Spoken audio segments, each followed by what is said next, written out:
Hey everyone, welcome to Underground Scholars Winter 21 podcast series, a podcast about elevating our formerly incarcerated and system impacted scholars' stories.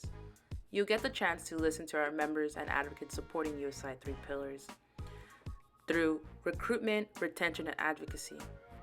My name is Marisa Lopez, but you can call me Ritz. I'll be your host for Winter 21 USI podcast series.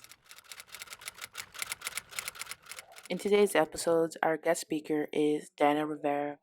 She was born and raised in Inglewood, California by Mexican parents. Diana is a second-year transfer student from El Camino Community College at University of California, Los Angeles. She is majoring in Chicanic Studies with a minor of Education Studies. While at UCLA, Diana has gained an interest in education policy and reform. She is involved with Underground Scholars Initiative at UCLA and serves as a grant writer for this student organization on campus. She's also an intern with Million Dollar Hood Community Internship with Justice LA. And lastly, Diana has passion of giving back to her community. So let's give a warm applause to Diana Rivera. Hi everyone, my name is Diana Rivera Rios.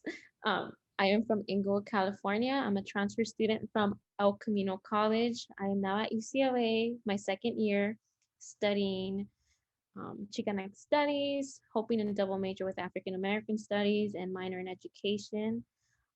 Yes, I am from Inglewood and fuck gentrification. You know, so yeah, but yeah, I'm part of USI and also work for Bruin Underground Scholars. Hey, Diana. Tell us what is the similarities or differences between, you know, BUS, which is Broad Underground Scholars Program at UCLA, and Underground Scholars Initiative at UCLA. Yeah, so like Bruin Underground Scholar is more of like a program like that. It's like acknowledged by the school. So like funding from the school could go into the program. We get a director. We get mostly like kind of like not stable, but it's more of a program compared to the student org where it's like student ran. Bus is still student ran too. It's a lot of like student feedback, but USI is more of a student organization. Yeah. Yep. For folks listening on the podcast, basically, it's a way of saying like admin is not, involved with student org decisions, and then with the program, there's always like institution-based policies going in hand. But hey, man, they're helping out folks on campus who identify themselves formerly incarcerated and system impacted in ways they can at the moment. So, I'm super happy to have Diana working with me at the Bruin Underground Scholars Program as well as tag teaming with us at the USI student org. Diana, just tell me your journey. How did you find out about USI? USI, how did I find out? I think so. I was a community college student like 3 years ago, and I found this one student who was part of USI. And I guess I just told her like, I didn't know system impacted was a term, but I told her like my life story and she told me about USI and I remember always wanting to come to UCLA, but I never knew there was like a space like USI. So I remember that and I remember just culture. So I was at a conference and I stepped outside the conference was ending and I see all these low riders. And I was like, like what's up with this? And it happened to be USI's just culture and that's how I just keep hearing that USI and I followed them on Instagram and I got accepted and went to their first meeting and it was all these men, bald-headed men. It was all these men. At first I was intimidated because I'm like 5'1", and I was like, I don't know. I was just like, but it ended up being a place of home for me and like I'm so grateful. Like I kept going to the meetings and started meeting more people and it became my space as a first year at UCLA. That's such a trip. Do you remember who was the USI member at the moment who, I guess, in a way, recruited you? Who was it? I think not recruited me, but I remember John. He's a recent graduate. Um, he just graduated UCLA Shout like out to last year. John. That was last year. Oh my God, that's crazy. Anyways, but yeah, I remember our first meeting and he came up to me. He's like, "Hey, I used to live in Inglewood," and it was just, it was nice meeting people from Inglewood. at UCLA. And it was, I think after that, and then I met Michelle. We went, like we walked back to the dorms, and it was just, yeah. So it just ended up being like that recruitment, just knowing people and connecting with them. I'm so glad that you got the chance to meet John and Michelle. I remember them for sure, and being able to connect with folks, if it comes like personal level or just like neighborhood and everything like that. It's just, I guess I want to understand, like, how did you feel like knowing that you were at UCLA and you connected with USI members on campus? I think it was a space for me of healing. I always connect USI as a space of healing and space of like a community that understands me, a community that understands, my life and my pain, and understands also my joy of like, having like jokes that people from like places like, um, I don't want to say like, but people know the slang, and it was just really, really nice. I didn't have to speak that perfect English, academic English in this space. I was able to wear my hoops and like feeling good. It was just a space where it was like, I don't have to have that like pressure and anxiety. Like I remember walking to campus and it's like all these white students, and I feel like I always had my guard up, and then just being at USI is just like my guard is down. Like, I was chilling there. Yeah. So But how did you soon discover what system impacted was? I think just USI, just hearing it. And like I know there's spaces system impacted, they mean different things. But I think the way USI defined it, it was kind of giving us a space, like, yes, you're not formally incarcerated, but you understand what a family member has gone through, you understand, that pain that incarceration can cause.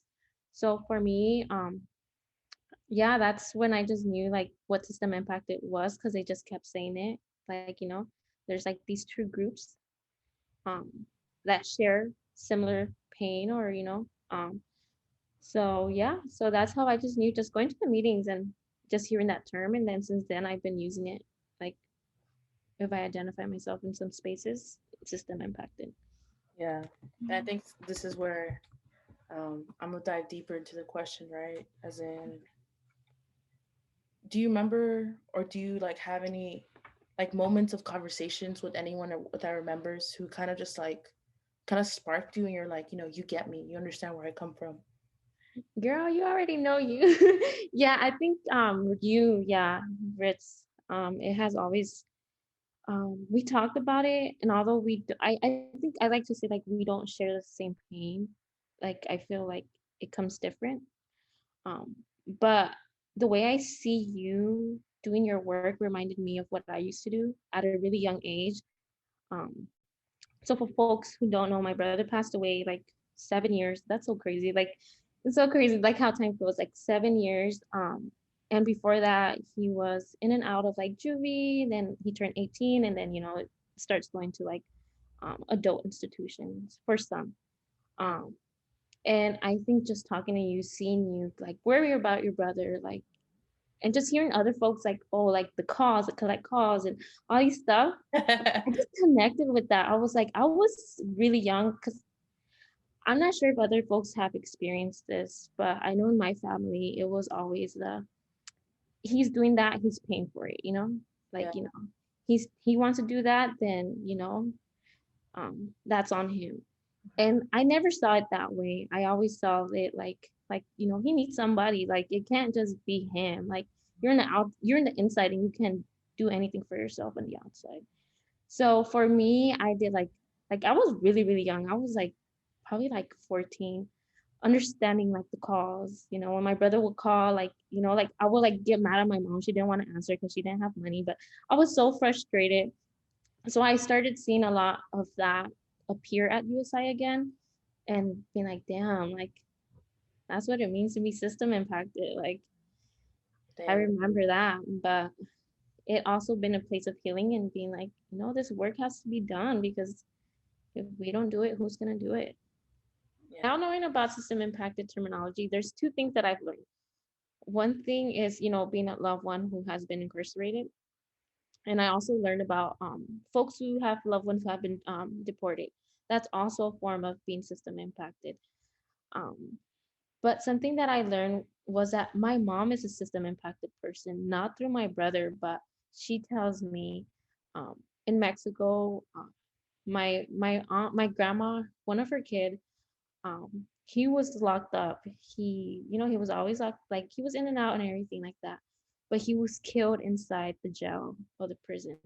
He was killed by the cop or the person. What are they called? I don't know. You know those? What are they cops inside? What is it called? Correctional officers. Yeah, correctional officers. He was killed by the correctional officer, and that's what caused my grandma to go to depression, and that's where things just went down, and like they wanted to see if they could compensate her, but she's like, no, fuck that, that's not gonna give me back my kid. But seeing that my mom went through that same trauma of like having her brother incarcerated, like feeling that pain of the loss of a sibling, um, who was incarcerated, and then now seeing myself doing, like, going through the same thing, my brother being incarcerated right when he came out.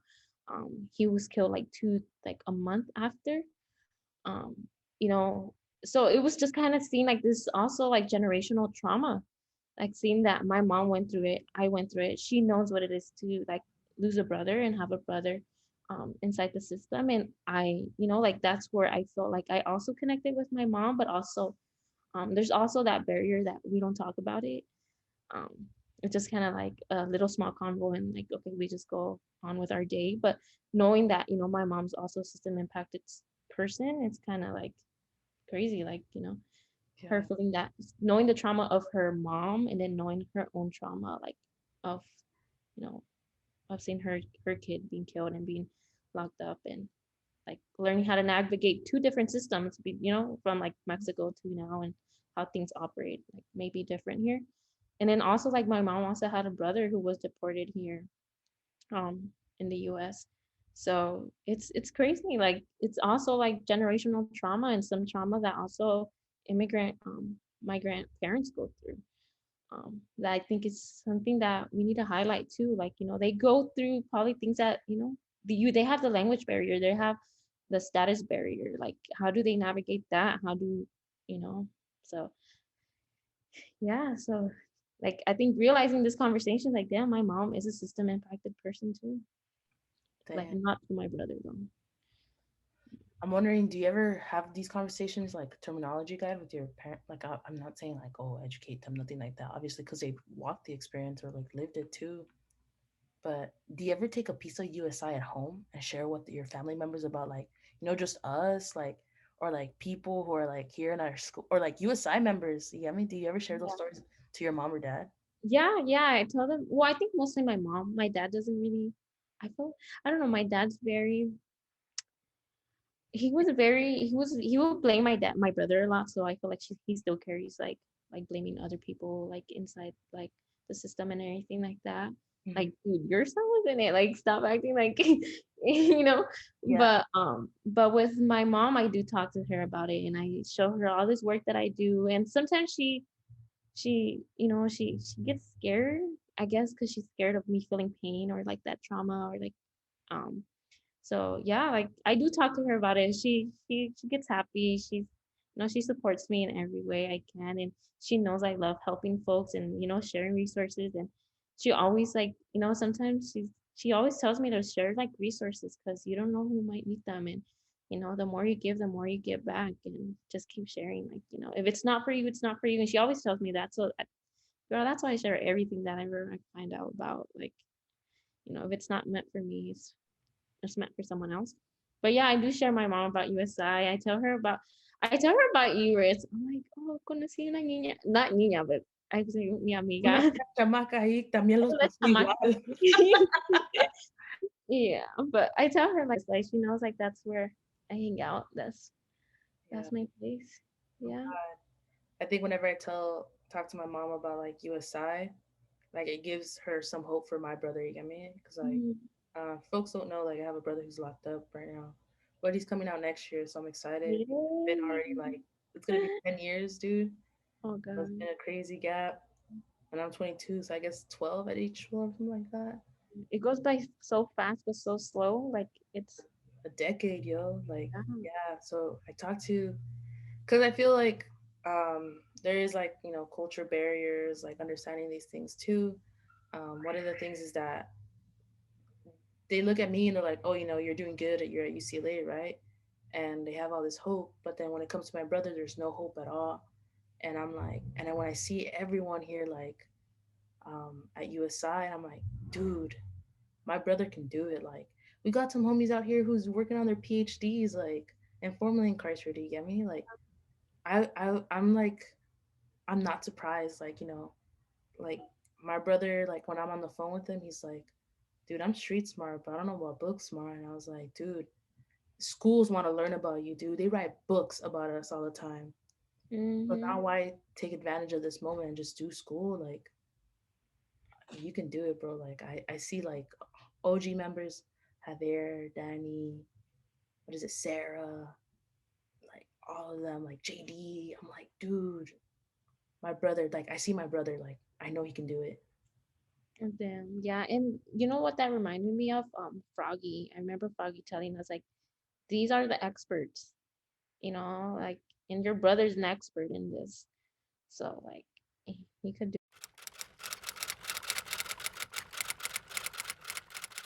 at a really young age. And this is in high school, and I went to a really white high school, and no one talked about this until I met like a student, and her father was incarcerated, and I would ask her these things, and it's crazy how you meet your own community and kind of that, is that networking that kind of heals of like hearing Yeah, people's. man, that's such a trip. Cause like, um, the episode before this was Armando, and he Mhm, spoke about like he didn't mean to like stereotype someone, cause he met like another USI member. They both saw each other from campus at a protest, and they mhm. were like he was like, "Oh, dude, this would look like a fool." Like I feel like I was able to bond with him. And I'm wondering, was that the same feeling when you met the girl or the guy from your high school who had their father locked up?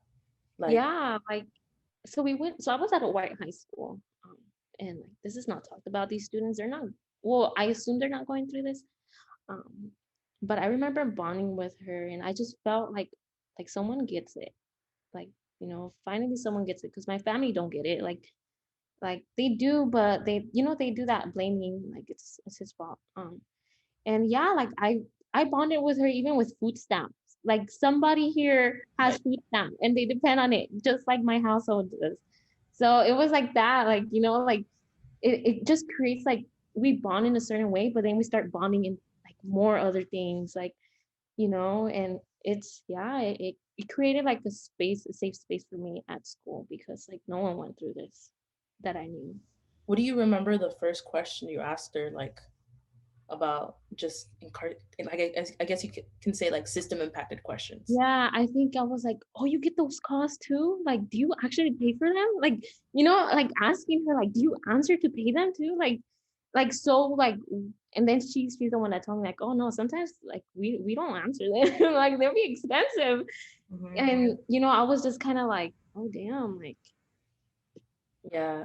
So, folks hearing this, just know Diana's a man, a resilient human being that is fighting hard. Look at her, just like already being here at UCLA is a protest to this university and this system, man. Like, there's students who don't come from our communities and just don't understand how much, harder we have to like be working, outside like academia, inside academia, and yet we're still here present in these spaces, right? mhm, And kind of just allows us to question everything, like how our education system is built for us, like are they made for us, just being in USI, like but have you grown from being USI, like friendship, leadership roles, anything like that?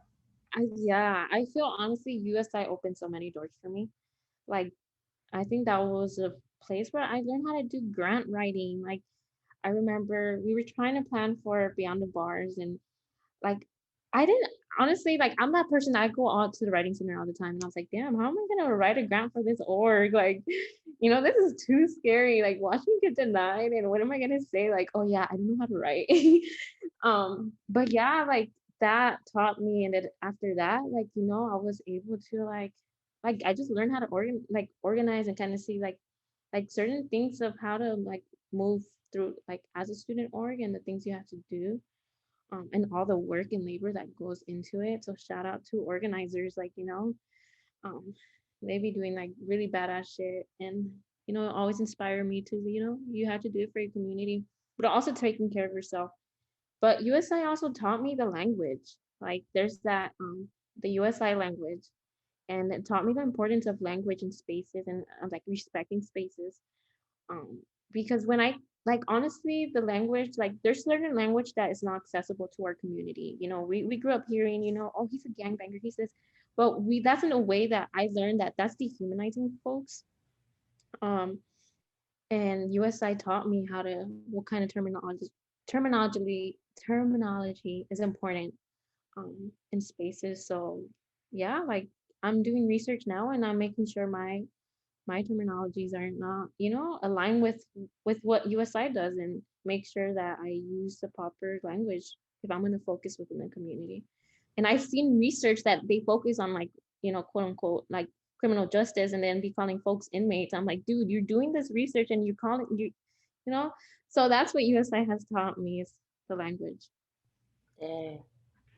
So Dan, I wanna, let folks know how amazing you are and what you're involved. What's that research thing you're involved? Tell us. So so I'm part of like an educators for tomorrow here at UCLA, and it's students who want to pursue grad school or research, and they want to do research like within the educational field.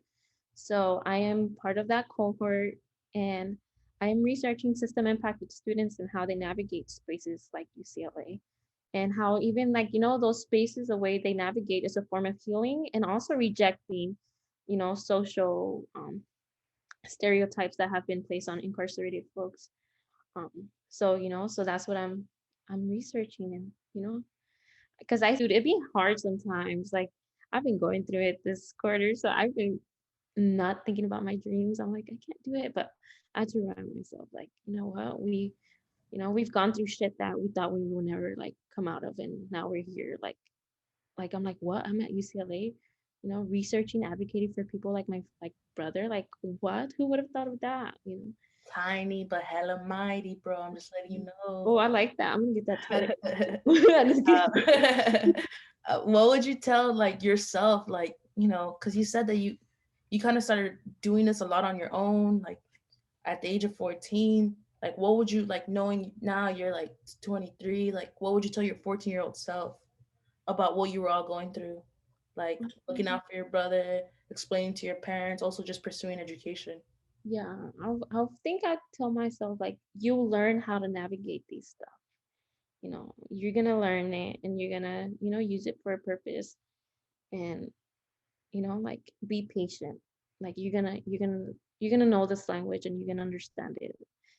Yeah, that I think that's what I was. It was a lot of frustration because it's like you're 14. How am I gonna call a lawyer? How am I gonna call? You know, I also knew. Okay, so I also knew about what is that? Um, homeboy industry, because I was so desperate trying to find help for my brother. And I think I'm not sure this was before like this, but I had a savior mentality of like trying to save him. Um, and I wanted to look for resources. So I remember learning about homeboy industry, and by myself on like Google on my little phone, um, learning about that. So I think I would tell myself, like, you're gonna know these places. You're gonna work and like do this work. Like, be patient. Like, but yeah, that's what I was telling myself, to just be Dang, dude, that patient. shit gives me the chills. Cause it's just like you basically are so close to these organizations. Like we have Leia, who's part of Homeboys Industry. She's another USI member, folks who are Mhm. listening. Hopefully, we get a Love chance to get Layla. her too. She's part of it. And it's like we're part of these orgs. Like besides being part of USI, like folks work on all these other organizations outside 7 USI. So that's how tight our network is. Cause like Armando over here was telling me that like he through connecting, like he started prison ed down in Texas, and like he connected people, and just by like people's names or alumni through USI, kind of just all branched out, and that tripped me out.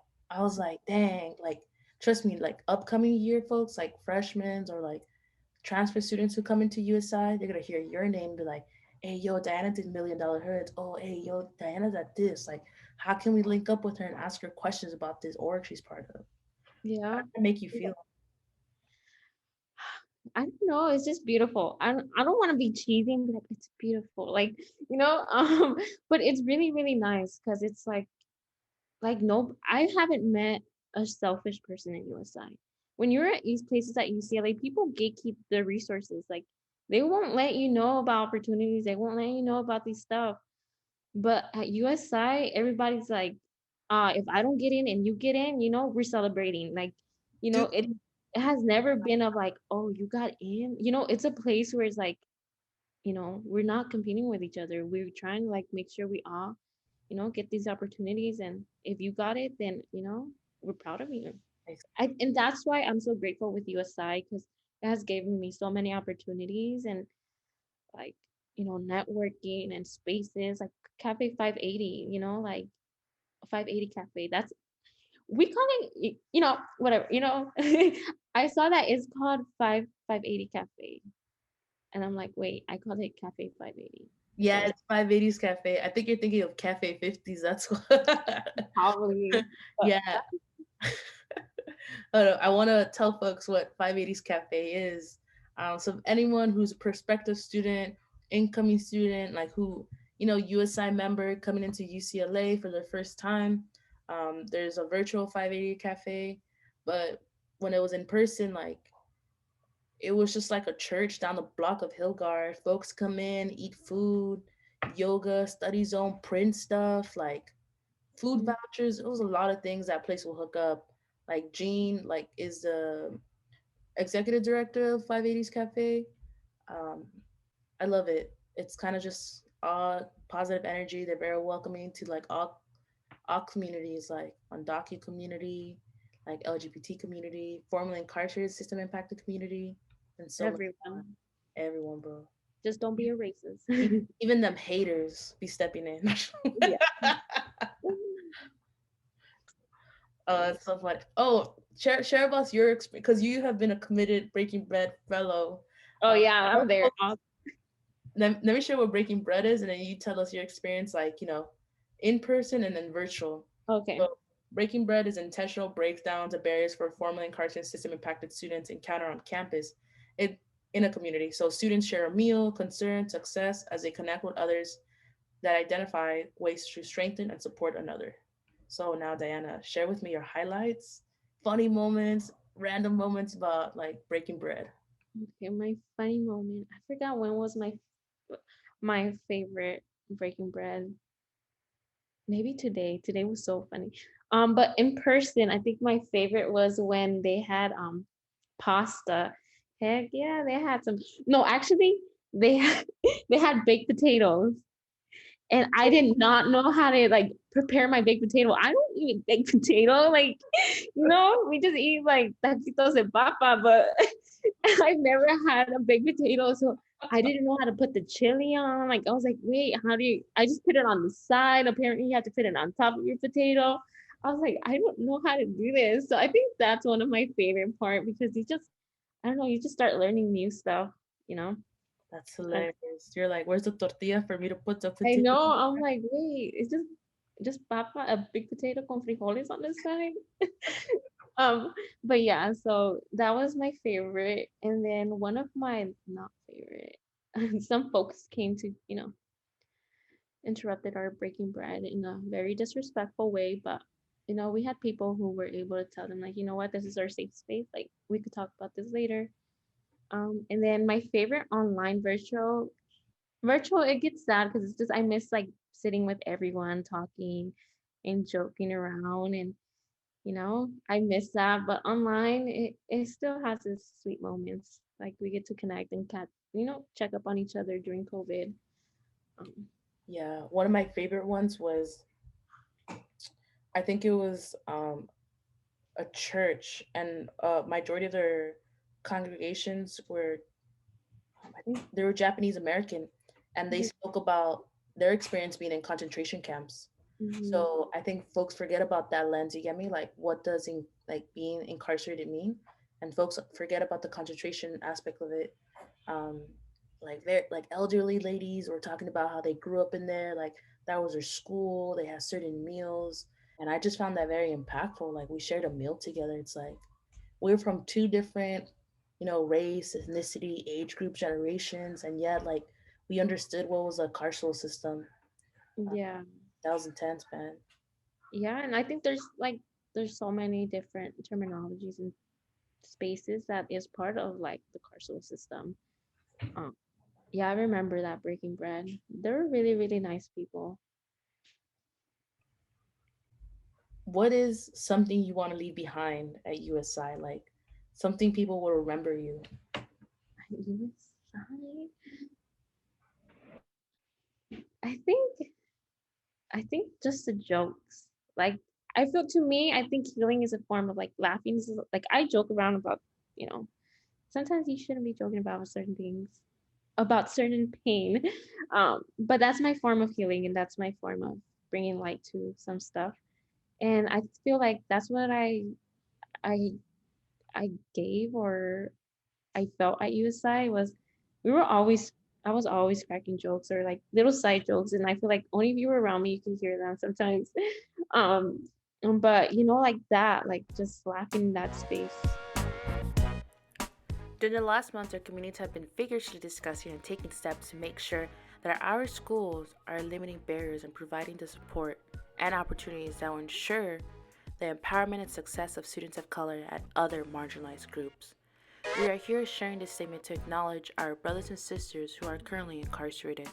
We also want to acknowledge our formerly incarcerated brothers and sisters who have not yet shared their stories. We're hoping to elevate our Black, Indigenous people of color, formerly incarcerated students hustle. So, interested in collaborating, having general questions, please feel free to reach out our program's email at undergroundscholars@saonet.ucla.edu. That's all for now, folks. But I'll see you in the next episode of Underground Scholars.